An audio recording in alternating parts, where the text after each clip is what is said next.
berita tentang IKN paling akhir adalah pernyataan Menteri Pekerjaan Umum yang baru, yaitu Saudara Dodi Hanggodo, menyatakan bahwa untuk tahun 2025 tidak ada anggaran untuk IKN. Anggaran untuk IKN diblokir, itu istilah beliau. Buat saya arti diblokir itu jelas sudah nggak usah diperdebatkan, yaitu ditutup. Artinya tidak akan ada anggaran APBN untuk IKN lagi. Saya cenderung berpendapat memang pemerintahan Prabowo dengan warisan utang luar negeri Jokowi yang terlalu besar sudah cukup repot. Nah, Jokowi atau Mulyono serta Basuki Hadi Mulyono beserta bolodupanya harus diseret ke pengadilan untuk bertanggungjawabkan atas kegagalan total ambisi buta mereka.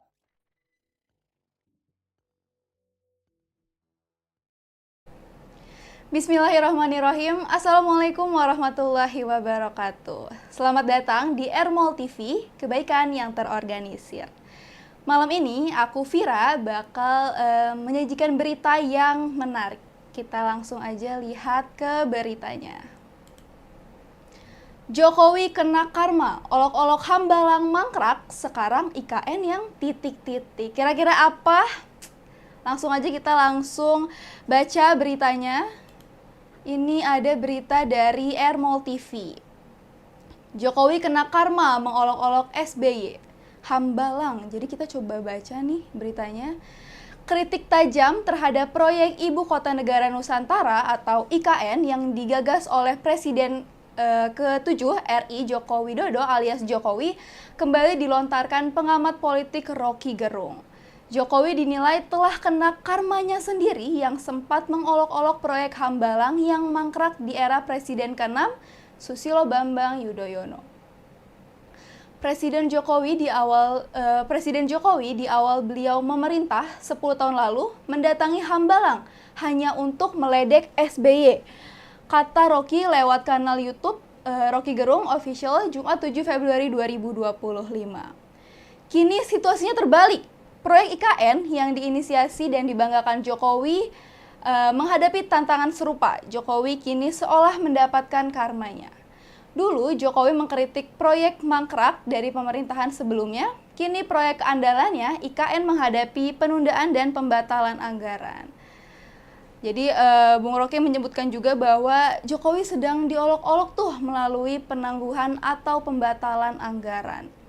Rocky menilai bahwa hal ini menunjukkan adanya kesalahan dalam pengambilan kebijaksanaan sejak awal yang berpotensi mengarah pada korupsi dalam bentuk kebijakan. Ia bahkan menyebutkan proyek IKN ini akan mangkrak karena kurangnya investor dan menyedot anggaran negara yang signifikan, yang seharusnya dapat digunakan untuk kesejahteraan rakyat. PU kan bilang kalau sekarang IKN sudah anggarannya dipangkas, diblokir, efisiensi, sementara. Tanyakan ke kepala otoritas, tanyakan ke pemerintah. Ya. Masih ada komunikasi dengan Pak Bas sendiri nggak sih Pak terkait IKN? Ya, kadang-kadang mengabarkan aja, bukan urusan pekerja. Sehat Pak Bas. Warga gimana, gitu aja. Ini masalah pribadi aja Pak. Personal antara Pak Bas dengan Pak Jokowi. Komunikasinya dengan Pak Basuki. Ya tadi ya gitu urusan. Ngabar ke. Sempat membahas tentang IKN gitu enggak? Pak Bas enggak, itu kan urusan pemerintah. Jangan ditarik-tarik. Itu urusan pemerintah. Atau mengabarkan terkait progres IKN Pak Tunjungan gitu. Enggak ada hubungannya. Laporan progres ya ke Presiden, ke Menteri.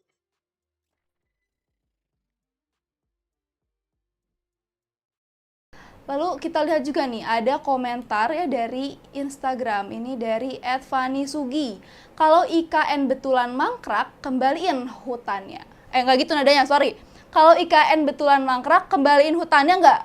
Karena ya pembangunan IKN kemarin itu kan membabat banyak sekali wilayah yang harusnya itu tempatnya hutan gitu ya. Lalu ada lagi komentar dari Otong Koil, bukannya ngasih ide, tapi bagaimana kalau seluruh rakyat Indonesia yang jumlahnya 286 juta ini daripada beli iPhone mahal-mahal, nonton konser Bruno Mars yang gak guna, atau beli Labubu yang trennya udah redup. Kenapa enggak kita gotong royong aja patungan buat danain IKN? Itu kayaknya ide yang bagus ya. Siapa tahu dengan hematnya nih Gen Z, daripada nonton Bruno Mars, tadi kita patungan aja deh bantuin pemerintah, kan anggarannya katanya kenapa tuh. Lanjut lagi katanya dari Joko Anwar, OTW syuting film horor di IKN. Nih mentang-mentang ini ya, dari kemarin bikin film horor terus, jadi kayaknya punya ide juga di IKN bikin film horor, saking seremnya ya di IKN itu. Lanjut ada lagi dari Ed Kunto Aji, menurutku dibikin warna-warni Instagramable, di dalam ada go-kart sama rental PS.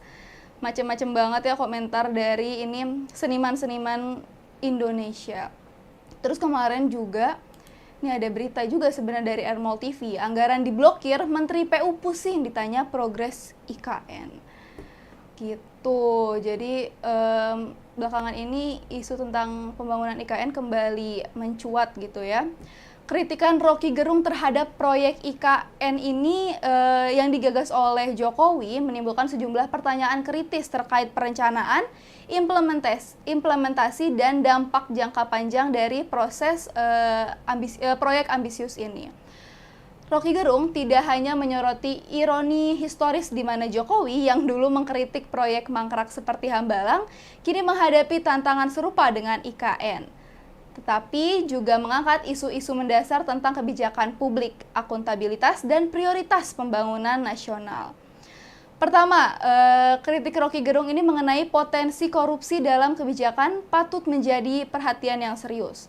Lalu proyek sebesar IKN yang melibatkan anggaran triliunan rupiah rentan terhadap penyalahgunaan wewenang dan korupsi. Sejarah proyek-proyek besar di Indonesia seringkali diwarnai dengan skandal korupsi dan tanpa transparansi serta pengawasan yang ketat. IKN beresiko mengulang kesalahan yang sama. Rocky Gerung menegaskan bahwa kesalahan kebijakan sejak awal dapat menjadi pintu bagi praktik korupsi yang pada akhirnya merugikan negara dan rakyat. Nah, yang kedua, isu keterbatasan investor yang diangkat oleh Rocky juga merupakan tantangan yang nyata gitu. Proyek IKN membutuhkan dana yang sangat besar dan ketergantungan pada anggaran negara tanpa partisipasi swasta yang memadai itu dapat membebani keuangan negara. Jika investor swasta enggan berpartisipasi karena ketidakpastian ekonomi atau resiko politik gitu ya, proyek ini berpotensi mangkrak atau setidaknya mengalami penundaan yang signifikan. Hal ini akan menjadi ironi besar mengingat IKN diharapkan menjadi simbol kemajuan dan modernitas Indonesia. Yang ketiga, Rocky Gerung menyoroti prioritas pembangunan yang dianggap tidak sejalan dengan kebutuhan real rakyat. Anggaran besar yang dialokasikan untuk IKN bisa saja digunakan untuk sektor-sektor yang lebih mendesak, seperti pendidikan, kesehatan, atau infrastruktur dasar di daerah-daerah yang tertinggal. Dalam konteks ini, proyek IKN dinilai sebagai proyek mercusuar yang lebih mengutamakan gengsi daripada kesejahteraan rakyat. Kritik ini pula relevan terutama di tengah masih banyaknya masalah kemiskinan, ketimpangan, dan akses layanan dasar yang belum terselesaikan. Namun di sisi lain, perlu diakui juga bahwa proyek IKN memiliki potensi positif jika dijalankan dengan baik. Pemindahan ibu kota dapat mengurangi beban Jakarta, mendorong pemerataan pembangunan, dan menciptakan pusat pertumbuhan ekonomi baru di Kalimantan. Namun keberhasilan proyek ini sangat tergantung pada perencanaan yang matang, transparansi, dan dukungan politik yang konsisten. Jadi secara keseluruhan, kritik Rocky Gerung terhadap proyek IKN ini mengingatkan kita akan pentingnya akuntabilitas, transparansi, dan prioritas kebijakan yang berpihak pada rakyat. Proyek sebesar IKN tidak boleh menjadi ajang pemborosan anggaran atau alat politik semata, tetapi harus benar-benar dirancang untuk kepentingan jangka panjang bangsa. Jika tidak, proyek ini beresiko menjadi hambalang baru yang hanya akan menjadi beban sejarah dan keuangan negara. Itu dia berita pada malam hari ini. Saya Vira di Ermol TV, kebaikan yang terorganisir. Wassalamualaikum warahmatullahi wabarakatuh.